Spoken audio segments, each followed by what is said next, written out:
Allahu Ekber, Allahu Ekber. Allahu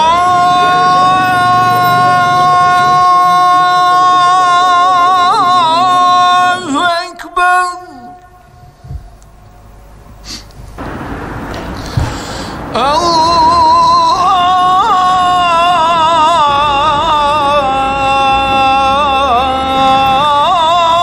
Allahu Ekber.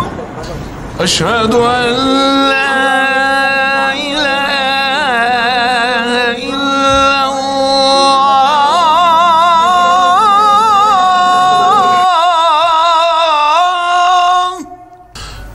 Eşhedü en la ilahe illallah.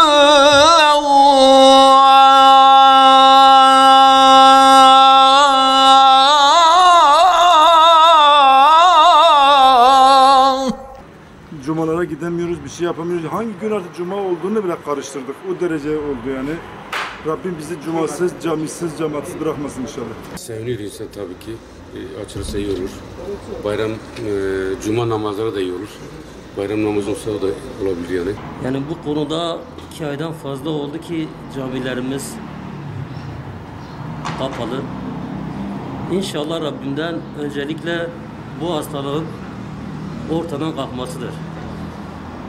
Ve şu anda diyeceğimiz halkımız için, milletimiz için birlik ve beraberlik içinde herkesin evde kalması.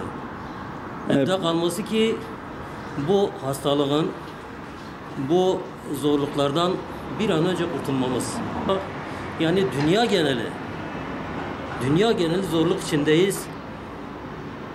Rabbimden dileyim inşallah en kısa zamanda birlik, beraberlik içinde camilerimizin açılması, halkımızın, milletimizin, devletimizin ve bütün dünyanın eski seviyesine, eski ekonomisine kavuşmasıdır. Vallahi Allah hayırlı uğurlu etsin ulusumuza, milletimize. Ne diyebiliriz ki yani Allah inşallah bu dertten bütün Türkiye'yi dertten kurtarır. Türkiye'yi, bütün dünya bir dertten kurtarır. Millet perişan oldu. Bilmiyorum işte nasıl olacak biz de bilmiyoruz. Millet aç, susuz evde. Milletin ihtiyacı var işe, güce ihtiyacı var.